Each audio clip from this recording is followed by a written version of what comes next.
Hello guys! May bago na naman po tayong attack dito sa TH16. Gagamitin ko dito nga pala ay yung TH14 ko. So yung mga single tower, Inferno Tower ang nasa base na to. Nasa bandang dulo naman po yung Air Sweeper nakaharap sa 6 o'clock and 3 o'clock side ng base. Yung Monolith niya ay nasa top. At yung Invisible Tower niya ay nasa mid part ng TH16. So tatry ko sa upper part, 12 o'clock, 10 o'clock side, magde-deploy ng mga troops natin para hindi tayo ma-air sweeper. At the same time, matrigger ko yung Invisible Tower at mag-get ko kagad yung Monolith. So dito, gagamitin ko kagad yung Giant Arrow ni Queen. At na-target na natin yung Invisible Tower. Dineploy ko kagad yung RC pero hindi ko pa ginamit yung Rocket Spear niya, yung Balloons sa 10 o'clock side ng base at yung Dragon, yung Warden at yung Minion Pins.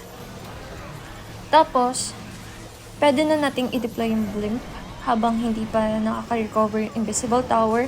Tapos dito, gagamitin ko na yung ability ni RC.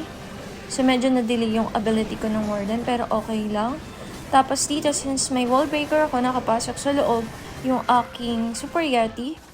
At na-clone ko na rin. So alalay lang tayo dito sa spell ng Invisible spell natin para kay RC. At tuloy-tuloy lang yung pagbasag niya ng mga defenses. Tapos, si Queen naman ay nandun sa upper part at patuloy na bumabasag ng mga defenses and mga buildings.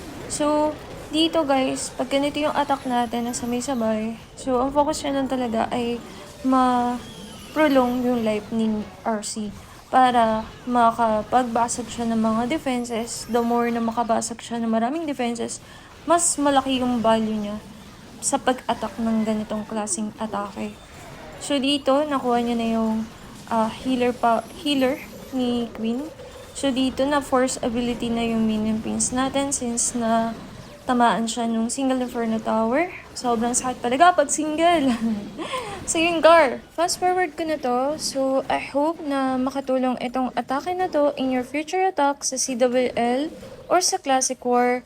So sana makatulong itong aking sample strategy sa TH14 against sa mga matataas sa TH. Ito nga pala ang ating mga hero equipment and pet. At ito nga pala yung mga troops natin. Yung Dragon Rider, 5 balloons, 8 na dragon, 7 na minions, 9 invisible, 1 clone, 1 rage, blimp, super yeti, and isang wall breaker.